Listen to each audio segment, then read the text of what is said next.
आप में से कौन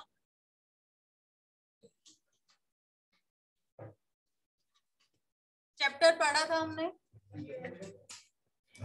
पानी की कहानी में जो कहानी सुना रहा है वो कौन है? पानी की बूंद। पानी की बूंद। लेखक ने एक पानी की बूंद के द्वारा पानी की कहानी बताई है। कहानी इन द सेंस वो ये बताता है कि किस प्रकार पृथ्वी उत्पन्न हुई, पृथ्वी के हिसाब से जल और जीवन कैसे उत्पन्न हुआ, ये सारी बातें वो बताता है। उसके बाद वो सोर्स बताता है कि जल के स्रोत कौन कौन से हैं, क्या है, और किस प्रकार जो पानी है वो मिट्टी से निकलता है, किस प्रकार पौधे उसे ग्रहण करते हैं। मतलब उसके जीवन काल की पानी की कहानी, सोर्सेस कैसे बना, साथ साथ में उसमें जो वैज्ञानिक ये चैप्टर है, साथ साथ में उसने ये भी आपको बताया है कि पृथ्वी की उत्पत्ति जो है वो किस प्रकार हुई। ठीक है, बैंग बैंग थ्योरी हमने पढ़ी थी, तो सेम उस पे आधारित है ये कहानी। तो सबसे पहले ये बताते हैं कि जो पानी की बूंद है वो लेखक को अपने हाथ पर मिलती है, एक व्यक्ति के हाथ में। तो वो बताती है कि मैं बेर की झाड़ी से यहाँ आ गिरी हूँ। तो वो उससे क्वेश्चन करता है कि बेर की झाड़ी में से पानी की बूंद कैसे निकल सकती है। तो यहाँ पे वो बताती है कि किस प्रकार पौधे जो हैं वो पानी को ग्रहण करते हैं।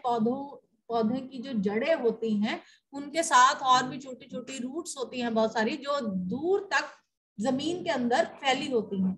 ये एक तरह के रोए होते हैं जो जमीन में जो पानी है जो बहुत अंदर तक भी है, क्योंकि जड़ें बहुत गहरी होती हैं। किसी भी पेड़ की जड़ें बहुत नीचे तक जमीन में होती हैं, तो वहां से वो जो पानी है छोटे छोटे रोए के रूप में ऊपर खींचा जाता है। इस प्रकार जो पेड़ है या पौधा है उसको पानी मिलता है, और जितने पानी की जरूरत होती है उतना वो ग्रहण करते हैं। और बाकी क्या होता है, कई बार वाष्पीकरण की तरीके से, या जैसे हम देखते हैं कि ओस की बूंदें पड़ी हैं, या पानी जो है वो बाहर निकाल दिया जाता है। ठीक है, तो जब कभी वो ये बताती है कि जब कभी भी सूर्य आता है तो उसके बाद जितना भी पानी या ओस होती है वो कहाँ गायब हो जाती है, ओस भाप बनकर उड़ जाती है। यहाँ आपको इवेपोरेशन के बारे में भी उसने बताया है। ठीक, इससे पहले उसने बताया कि पृथ्वी की उत्पत्ति कैसे हुई, कि पृथ्वी एक गर्म सूर्य का ही एक भाग थी। अचानक से एक उल्का पिंड सूर्य से टकराया और सूर्य का कुछ हिस्सा टूटकर अलग हो गया। ठीक, तो वो अंतरिक्ष में घूमने लगा और इस वजह से वो ठंडा हो गया। और वो जब ठंडा हुआ तो उसकी जो घूमते घूमते उसकी जो सरफेस थी वो पृथ्वी के रूप में उभरी। ठीक, तो जब पृथ्वी के रूप में हुई तो सबसे पहले क्या हुआ, पृथ्वी में जल की उत्पत्ति हुई। कहीं से भी अगर हम मंगल ग्रह में जा रहे हैं या खोज कर रहे हैं तो वहां हम किस चीज की खोज करते हैं? आपने पढ़ा होगा पानी की, क्योंकि पानी जो है वही जीवन की उत्पत्ति का कारण है। सबसे पहले पानी में जीव उत्पन्न हुआ और पानी के जीव उत्पन्न से फिर थल के जीव उत्पन्न हुए, थल के बाद पक्षी बने। इस तरह चीजें घटित हुई हमारी जिंदगी में। तो यहाँ पे वो बता रहा है कि पानी किस तरह से पहाड़ों से, समुद्रों से होता हुआ नदी के रूप में विकसित होता है, और नदियां जाकर आगे समुद्रों में मिलती हैं। समुद्र का पानी खारा क्यों होता है, ये सब इस लेसन में बताया गया है। इसको लेकर किसी को कोई प्रॉब्लम तो नहीं है? पहले भी हमने पढ़ा। अच्छा, पानी का वो क्या है बताओ जरा, फॉर्मूला। H2O, और कहाँ से आ गया? ठीक है, हाइड्रोजन और ऑक्सीजन के मिलने से जो है वो पानी बनता है। मेन यही है, बाकी आपने पहले भी सारा लेसन हमने पढ़ा है। प्रश्न उत्तर एक बार इसके देख लीजिए। लेखक को ओस की बूंद कहाँ पर मिली, कौन बताएगा? लेखक को ओस की बूंद बेर की झाड़ी पर मिली जहां से वो उसके हाथ पर आ गिरी। ठीक है, लेखक को ओस की बूंद बेर की झाड़ी पर मिली जहां से वो उसके हाथ पर आ गिरी। ओस की बूंद क्रोध और घृणा से क्यों कांप उठी? Raise your hand please. Books और कॉपीज बंद करो, आपको आते हैं, पहले भी हमने चैप्टर पढ़ा। नहीं भी पढ़ा तो हम क्या कर रहे हैं, रिवीजन कर रहे हैं। वो इसीलिए है कि दोबारा से हमें क्वेश्चंस याद हो जाएं। चलिए जी, बूंद जो है वो क्रोध और घृणा से क्यों कांप उठी? किसी को याद नहीं? अभी मैंने बताया कि जो पेड़ के रोए हैं वो बहुत सख्ती से जो पानी है वो ऊपर खींचते हैं, जिसकी वजह से जो बूंद है उसे लगा कि उसके साथ जाती हो रही है, इतनी बेदर्दी के साथ उनको खींचा जाता है और जितना इस्तेमाल किया जाता है उसके बाद उन्हें निकालकर बाहर फेंक दिया जाता है। इस अपमान की वजह से उसे ऐसा लगा कि उसकी इंसल्ट है, तो इसलिए वो क्रोध और घृणा से काम करती है। ठीक है, याद रखें कि जिस प्रकार पानी खींचा जाता है पेड़ों द्वारा बहुत रोए से, तो बूंद को ये लगता है कि बहुत बेदर्दी से उन्हें खींचा जाता है। और जब नसें होती हैं, आप जड़ें अपने शरीर की नसें जैसे लगाओ तो वो कितनी टाइट टाइट होती हैं, तो इस तरह जो पानी की बूंद है उसको काफी स्ट्रगल करना पड़ता है। ठीक, तो इसलिए वो क्रोध और घृणा से काम होते। आगे, हाइड्रोजन और ऑक्सीजन को पानी ने अपना पूर्वज क्यों कहा है? हाँ परी,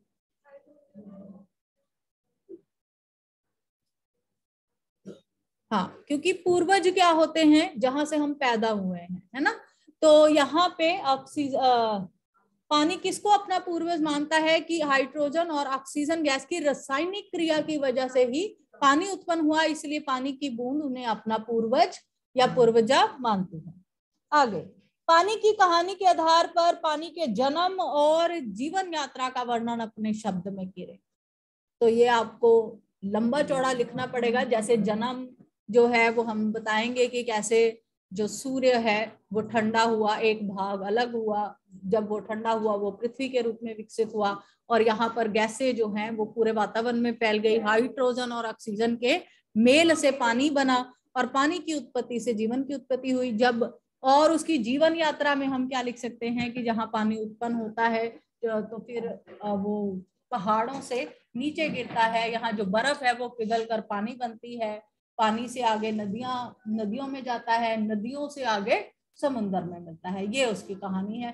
समुन्द्र के किनारे जो तट होते हैं वहां से वो जमीन में भी चला जाता है, जमीन से वो पौधों में जाता है। तो ये सब आप लिख सकते हैं। ठीक है, जो चैप्टर में आपको समझ में आता है वो लिख दीजिए इसमें।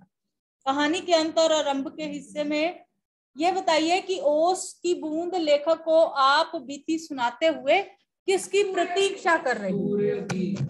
सूर्य की प्रतीक्षा, क्योंकि अब उसे पता था कि अब उसे ब्रह्मांड में मिल जाना है। सूर्य जो है वाष्पीकरण द्वारा उन बूंदों को खत्म कर देता है, तो इसलिए वो किसकी प्रतीक्षा कर रही थी? सूरज की प्रतीक्षा कर रही थी। अब 8 जो है आपको जो गद्यांश है हम वो कहेंगे, निकालिए और अपनी बुक निकालिए।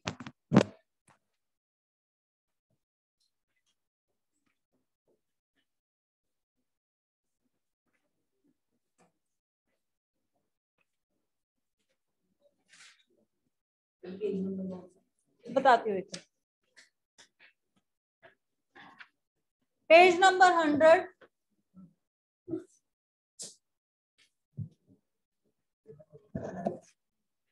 निकालिए।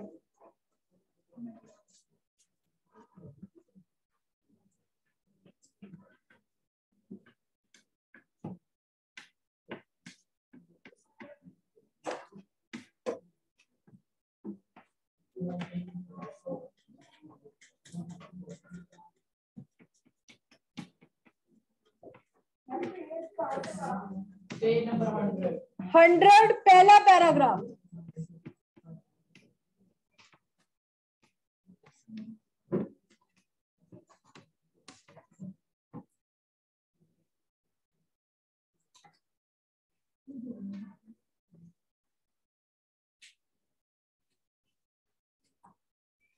सूर्य के पद के हमने पद्यांश कर लिए थे। yes, दोनों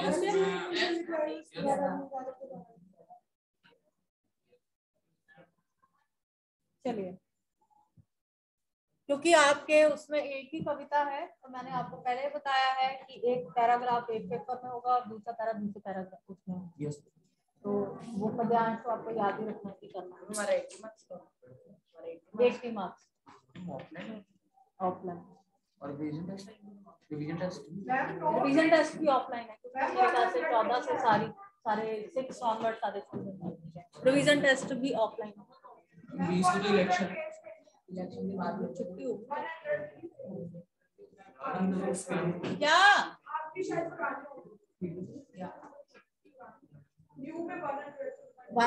ठीक है,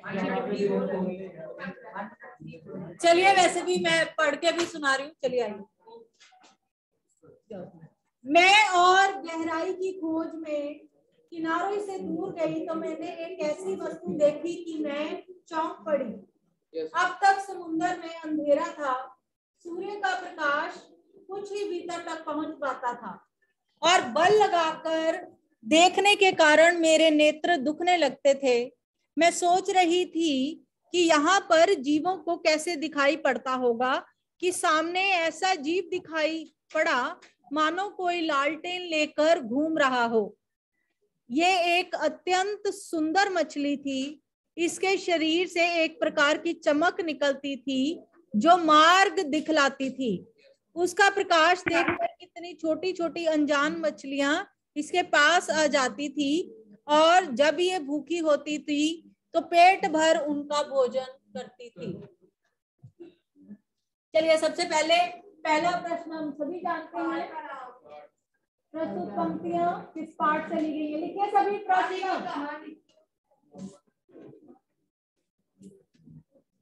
प्रस्तुत पंक्तियां किस पाठ से ली गई हैं?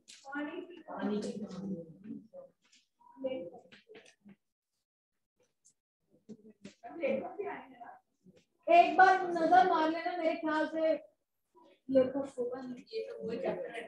हाँ, अब ये बात हमेशा याद रखें कि जब हम चैप्टर का टाइटल लिखेंगे तो टाइटल में कुछ भी आप फेरबदल नहीं कर सकते। पानी की कहानी या पानी सी कहानी, पानी में कहानी, अगर ऐसा कुछ भी लिख देते हो तो क्या होगा?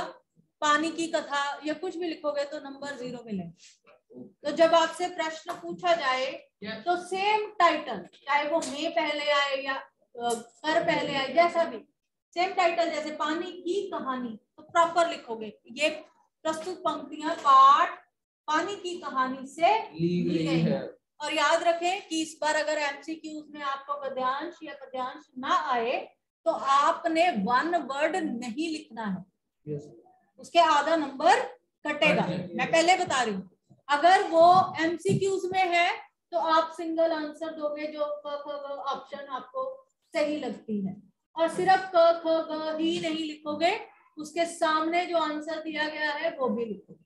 अगर एमसीक्यूज में आपको गद्यांश या पद्यांश आते हैं, अगर एमसीक्यूज में नहीं आएंगे, वैसे नहीं आएंगे एमसीक्यूज में, इसका सीधे सीधे आएंगे, तो आपने वन वर्ड आंसर नहीं देना, क्योंकि इस तरह 6 या 7 नंबर के जो है नहीं जाना चाहिए। बैठ जाइए, जो समझा रहे हो वो सुनो, क्योंकि तेरे पेपर में ही वन वर्ड आंसर होंगे और किसी के में नहीं होंगे। चलिए, मैं कितनी बार भी समझाऊं, समझ नहीं, मुझे पता है 4-5 जो लोग हैं उनका पेपर चाहे पिछले सारे खोल के देख लो, उन्होंने एक अक्षर ही लिखा होगा पानी की कहानी। हमेशा नंबर मिले, इस बार नहीं मिले, मैं पहले बता रही हूँ। पूरा सेंटेंस लिखोगे, प्रस्तुत पंक्तियां पाठ पानी की कहानी से ली गई हैं।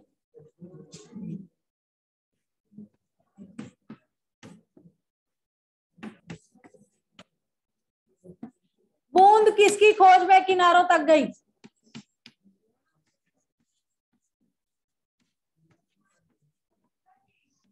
देखो पढ़ के।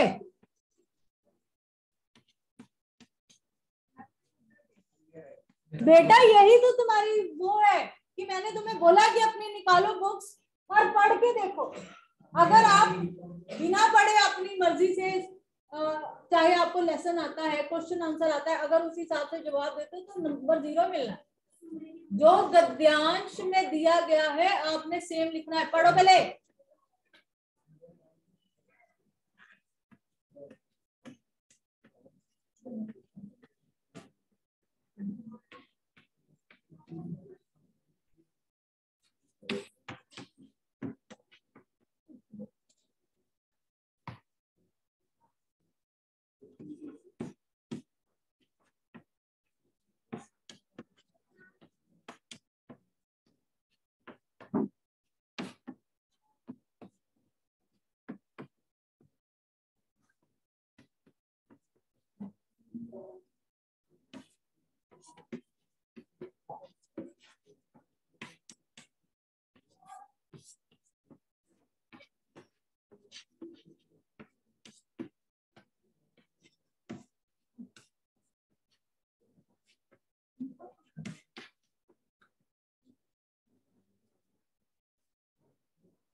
Know talking.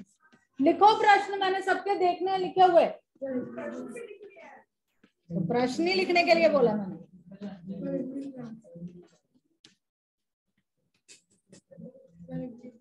जाओ।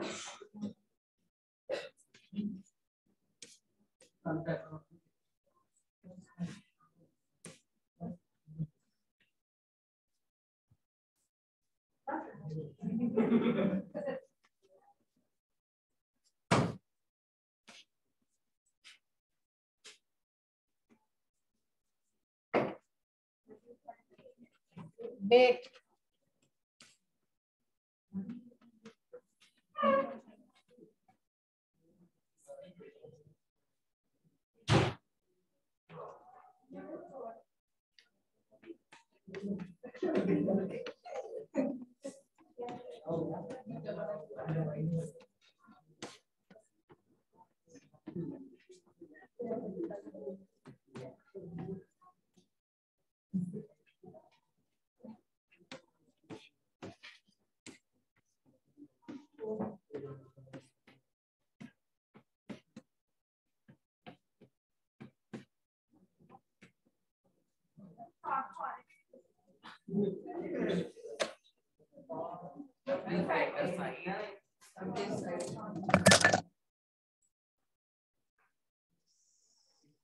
छह तो पक्का है, 7 मैंने इसलिए दिए हैं कि पूरा पैराग्राफ आप पढ़ के आराम से कर।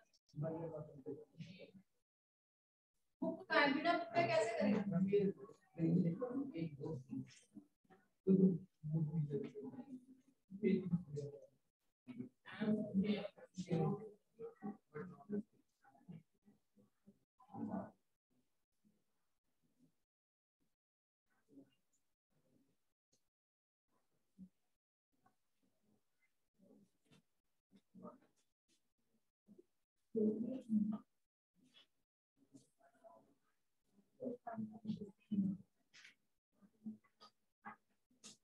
दोबारा मैं बता रही हूँ, लवे टॉपिक आंसर में वन वर्ड आंसर नहीं देते, ठीक है? अगर ऑप्शन दिए गए हैं तो फिर आप लिखेंगे वन वर्ड।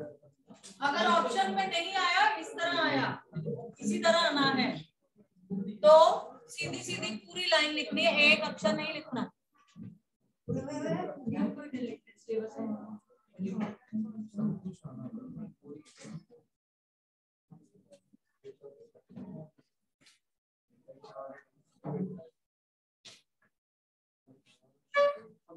जो बड़े टॉपिक्स हैं वो आप सभी जानते हैं कि वो आएंगे ही आएंगे, कारक क्रिया ये वाले जो हमने पहले किए, ठीक है? और जो शॉर्ट ग्रामर है वो इसी टर्म की होगी, जिसमें आपके विलोम, प्रायवाची और वाक्यांश होते हैं, मुहावरे होते हैं, वो इसी टर्म, ठीक है? PT3 के भी है। बाकी जो लॉन्ग ग्रामर है वो तो आएंगे।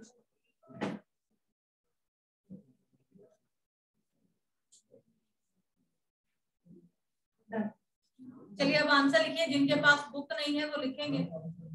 प्रस्तुत पंक्तियां पाठ पानी की कहानी से की गई है।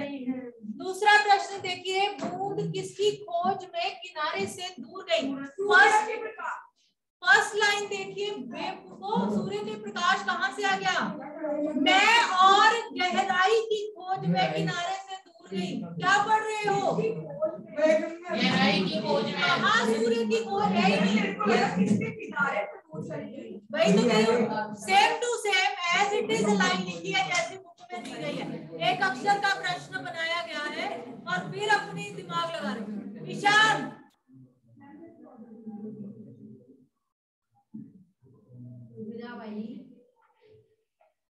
पहली लाइन का आंसर आएगा, बूंद किसकी खोज में किनारे से दूर गई? बूंद और गहराई की खोज में किनारे से दूर गई। समुद्र में क्या छाया था? समुद्र में अंधेरा था, तो छाया था, अंधेरा छाया था।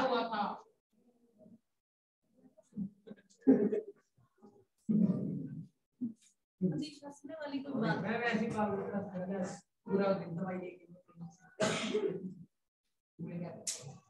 नेक्स्ट तूने लिख लिया, लिख फिर। बूंद किसकी खोज में? किनारे से दूर गई। बूंद गहराई की खोज में किनारे से दूर गई। समुद्र में क्या छाया था? समुद्र में अंधेरा छाया था। तीसरा, बल लगाकर देखने पर क्या हुआ? बल लगाकर देखने पर बूंद के नेत्र दुखने लगे। मैंने बार बार समझा रही हूँ, पूरी लाइन लिखनी है। नेत्र दुखने लगे लिखे ना, तो आधा नंबर ही देना मैंने भी।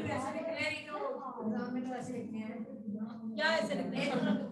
नहीं मैम, पूरी लाइन लिखोगे, मैं बार बार बता रही हूँ। बल लगाकर देखने पर बूंद के नेत्र दुखने लगे। आगे, बूंद को कैसे जीव दिखाई दिया? बूंद को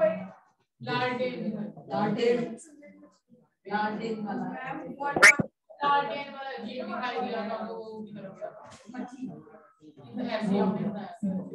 ठीक है, बूंद को जीव दिखाई दिया जो मानो कोई लालटेन लिए घूम रहा हो। वे एक सुंदर मछली थी। यहाँ तक आप लिख सकते हैं। Yes ma'am.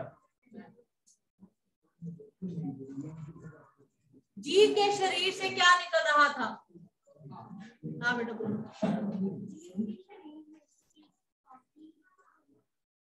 बिल्कुल, जीव के शरीर से एक प्रकार की चमक निकल रही थी। प्रकाश देखकर कौन उसके पास आ जाता था? छोटी छोटी अनजान मछलियां हैं। वही मैं देख रही हूँ, बुक नहीं है इनके पास तो क्या किया जाए? पूरा पैराग्राफ तो मैं बोर्ड पे लिखने से रही।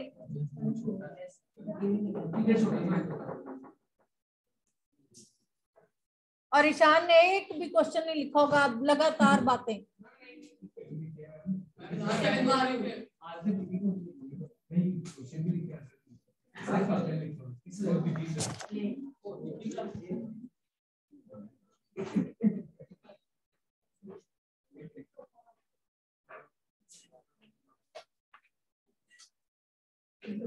ठीक है,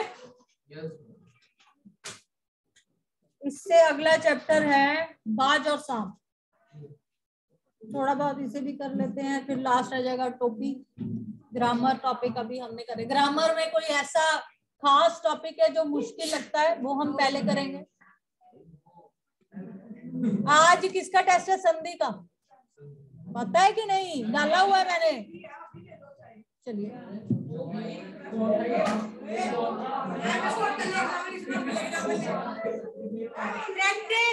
प्रैक्टिस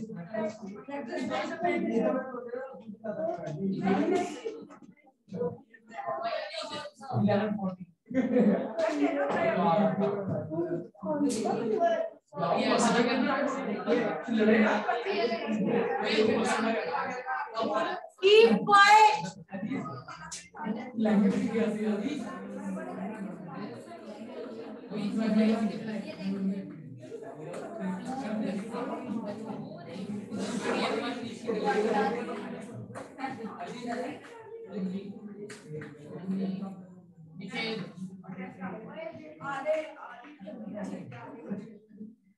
याद रखिए, पेपर में संधि भी आएगा और संधि विच्छेद भी आएगा।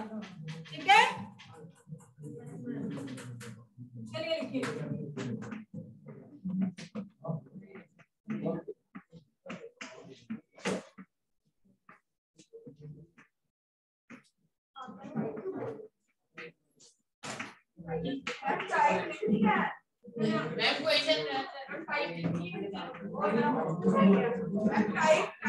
नहीं नहीं नहीं, वो सिर्फ आपको समझाने के लिए मैं बताती हूँ।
देखिए कितना आता है।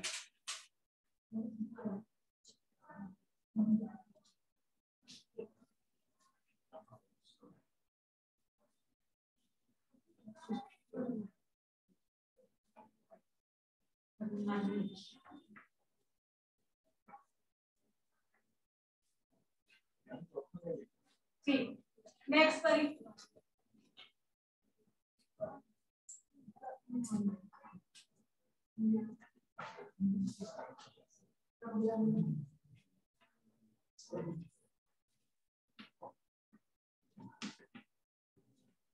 ठीक है, चलिए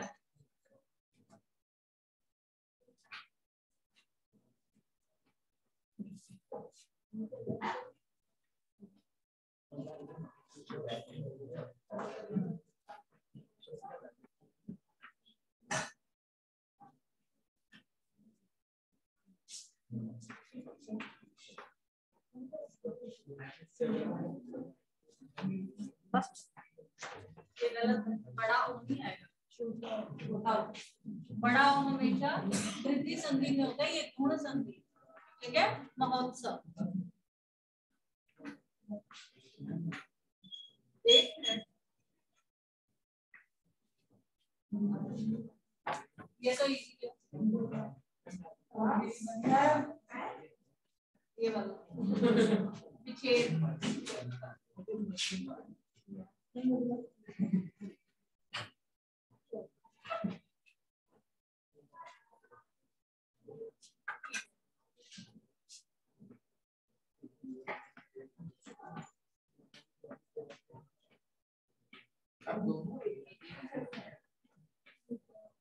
इसी तरह आएंगे मतलब पेपर में, अगर 8 नंबर की संधि हुई तो या 4 नंबर की संधि हुई तो 2 संधि करें आएगा और 2 संधि विच्छेद।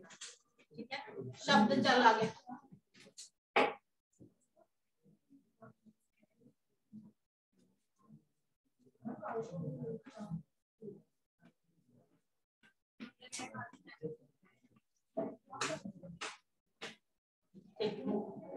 नेक्स्ट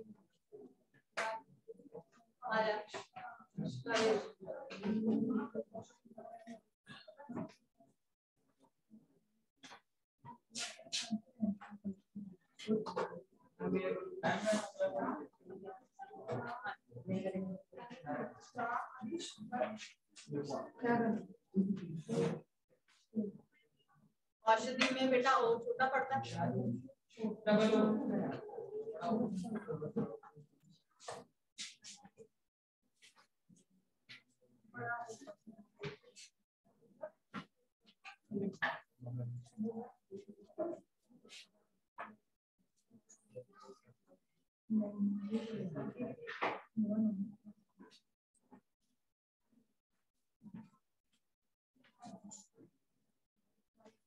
ठीक, लास्ट कौन करेगा? मैम उसमें सभी लिखा है।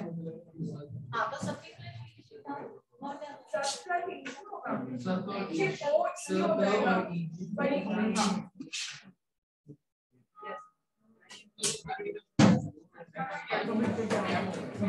पर ई और ई की संधि भी तो बड़ी ही होती है, क्या हो गया? मैं कोई बात नहीं,